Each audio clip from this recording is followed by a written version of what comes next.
In 2015, artist 50 Cent filed for bankruptcy with $32.5 million in debt when at the height of his career, he actually accumulated over $155 million in wealth. You hear about this all the time, celebrities and athletes who make a ton of money, yet they're unable to manage it properly. This is also really common with US workers, with 62% of Americans living paycheck to paycheck, carrying an average of $7,279 in credit card debt. So this shows you, if rich people can't manage their money and Americans can't manage their money, then where are we going wrong? I think this is a symptom of poor education, not just in the US, but almost everywhere. Being good with money is not about how smart you are or where you went to school. It really just comes down to applying basic fundamentals day in and day out. In today's video, I'm going to teach you the 5 basic money skills that everybody should know. And if you're able to master these 5 skills, I know that you're going to have a really good financial foundation for the rest of your life. So the first basic skill is to save some money before you spend anything. I think the biggest trap that many people fall into is that they receive the money, they think they can spend all of it, they end up spending all of it, and then they have nothing left to show for it. So when you get paid, the first thing that you should do is set aside a certain percentage of that money for your future self. Saving to invest in your future, such as a retirement fund, a college fund for your kids, or just an emergency fund, all of these are fundamental things that we need in life to stay financially stable. Obviously, we want to put money aside for rent, transportation, utilities, insurance, food, and things like that. But I think after all your necessities are covered, we should always be saving towards a certain milestone. There are tons of financial milestones that you could save for, but I'll put up a huge list on the screen right now. But I certainly think that one of the first milestones that everyone should strive for is having an emergency fund. Most people suggest having 3 months of living expenses saved up in an emergency fund. So let's say your monthly cost for $1,500 a month, you would multiply that by 3. And so you would need $4,500 saved in your emergency fund to be financially sound. But the idea here is that even after this first milestone is accomplished, we should be saving towards other big things, such as saving for your retirement. The reason why we always want to be saving is that money has leverage. So when we save that money, we can leverage that money later on in the future for bigger and bigger things, or we can just have our money earn money for us. I'm going to touch more upon that subject in money skill number 5, so make sure you stick around for that. But let's just say, for example, you wanted to be an entrepreneur and start your own business one day. I think it would be pretty nice to not have to sacrifice your daily lifestyle in order to try your new side business out.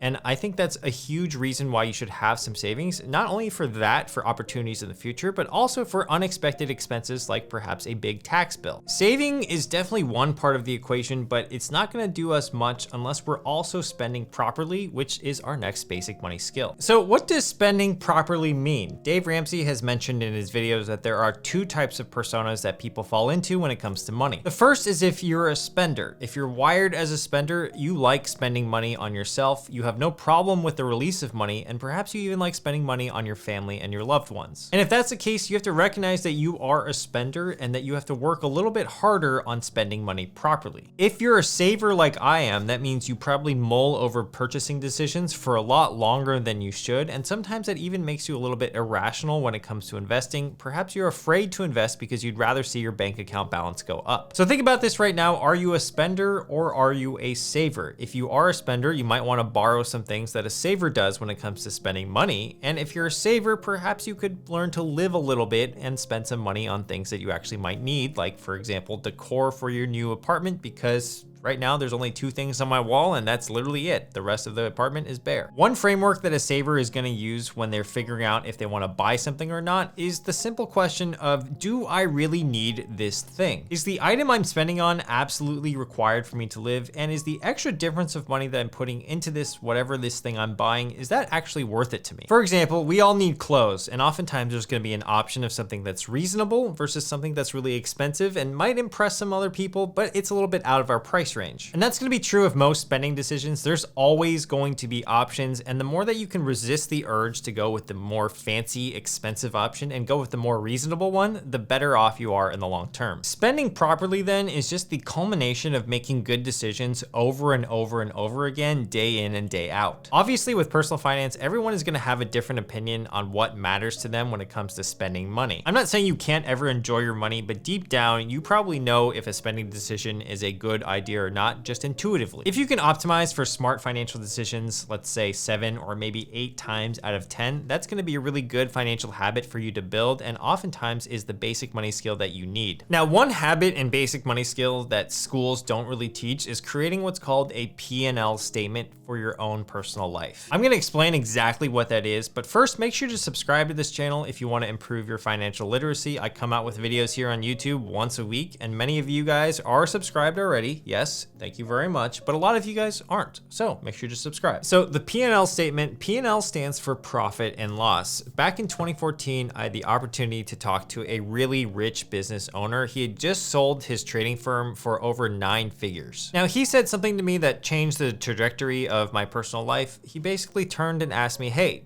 would you ever want to start a business one day? And at that point, I was working at a mobile video game company, and my whole purpose of trying to talk to him that day was to figure out what I wanted to do with my overall life. Starting a business was something that I always really wanted to try in the back of my mind, and so I remember just telling him, yeah, I would definitely love to start a business one day. That's when he said, well, do you track your own personal expenses? And I was like, no, why do I need to? And that's when he said, if you can't track your own personal expenses, how do you expect to run a business one day that tracks all of their revenue and their costs and everything like that? And that really resonated with me. I mean, every business that you know of, especially all the public companies out there, they file what's called an annual report or a 10K to the SEC and the public. And basically what they do is they detail their revenue, their cost of operations, how much in profit they are making. So his homework to me was to track my expenses for 90 days. And at the end of 90 days, he said that I would know on average about how much I would spend every single month. So I did just that with the help of an app that I still use to this day. It's called Spending Tracker. I've mentioned it in many of my videos, but essentially what it allows me to do is that whenever I make a purchase, I just immediately enter it into that app. Then at the end of the month, after all my purchases are logged, I just move it into a financial master sheet, which I have shared before on this exact channel. I'll link it down below as well. But basically I transfer all of my purchases, all of my logs into that Excel sheet, and then I keep track of my life there. Now, I always thought of myself as someone who was reasonable with their spending even before I started this exercise. But what this exercise really made me realize is that I spend a lot of money on smaller purchases, and those smaller transactions really added up at the end of every single month. There's also this phenomenon, which I'm sure you've experienced before, but when you buy something new, you usually spend more money in addition to that original purchase. So for example, if you buy a TV, sometimes you might want to buy the Sonos soundbar with it. You might want to buy a console stand. Perhaps you need a Nintendo Switch. Sometimes buying one thing makes you buy a whole ton of other things. In any case, by knowing how much I spent in those 90 days and how much money I was making at my job in those 90 days, I could create my own personal profit and loss statement, and I knew exactly, I had a big picture of exactly where my money was going. This is a crucial skill to master if you want to be good with money. You want to know roughly how much money is coming in versus how much money is going out. And if you can master this, then boom, you've basically mastered most of personal finance. If you're thinking about, okay, I want to start this right now, a good place to start is to just take your last 3 months of bank statements and credit card statements and tally them up manually. You can also track your expenses moving forward. I know a lot of people would rather do that than look backwards because they're embarrassed about what they spent. I don't think it matters too much. I think as long as you track about 3 months of expenses and then you average it out per month, you're gonna get a good rough idea of how much money you spend. Okay, the next 2 basic money skills have more to do with your ability to make income and make money rather than managing your habits. So the 4th basic money skill then is to understand exactly how you produce income. By understanding how you produce income, we can brainstorm and innovate on different ways that we can expand that income. So if you're a professor, you produce income by going to classes and teaching and grading assignments, etc. If you're a personal trainer at the gym, perhaps you make your money by getting different clients and creating different workout plans for those clients. 3rd, if you're a software engineer, you might make an app or you might create some software that helps solve different types of problems, and you get paid for that type of work. In all of these cases, you're producing something and you're providing value to that marketplace, and you get paid on that value. Most people produce income in the form of labor, so typically a 9-to-5 or 9-to-6 job. And so if you want to try to increase your income within that job, that usually comes from having more skills or more credentials or taking on more responsibility. Now, Naval Ravikant has something more to add about this. He's the founder of AngelList, and he's actually said that, quote, making great money comes from developing high value skills such as, for example, sales, marketing, coding, entrepreneurship, investing, analytical skills, and learning quickly. The better you get at these high value skills, the better that you'll be financially compensated. The highest value skills are centered around learning to sell or learning to build. Not all of us have the motivation, the drive, or even the time to continue to develop our skills. However, this is a truth that I've kind of learned about money, which is the more skills that you develop, typically the more that you earn. Yes, it takes effort and yes, it takes dedication, but what I found is that if you learn something every single day, even if it's small, those compound returns later on can translate into way more money. Another thing that compounds well is your money when you invest it, which is our next basic money skill. To illustrate this, let me give you a simple example. So 5% of $1,000 is $50 and 5% of $10,000 is $500. Now,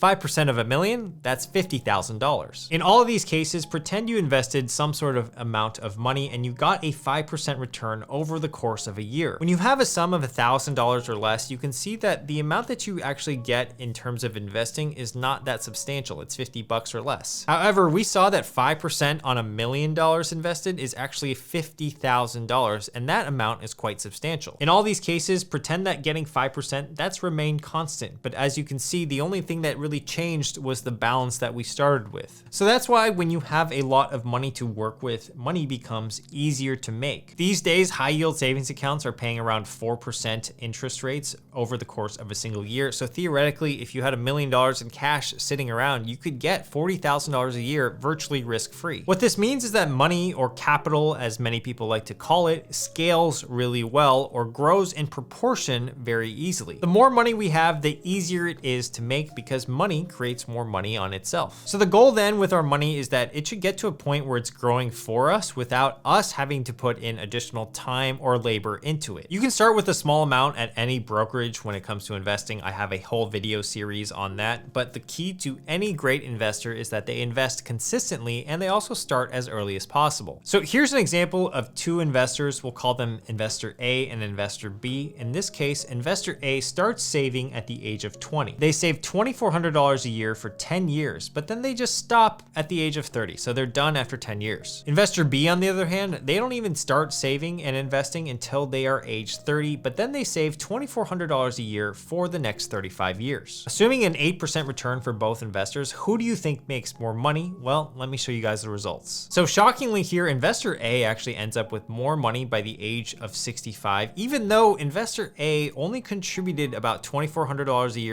total for the first 10 years. The second investor, investor B, actually contributed over $84,000 over the course of their life, yet still ended up with a smaller ending balance than investor A did. So because of this 10-year head start, investor A had been compounding their returns for the first 10 years, and then that continued to compound over the course of their life. So we want to start as early as possible and as consistently as possible, and that is our fifth money-making skill. If you want to learn more about the fundamentals of investing, I will leave a video link down below. I hope you enjoyed this video. Make sure to subscribe, and I'll see you guys in the next video. Peace.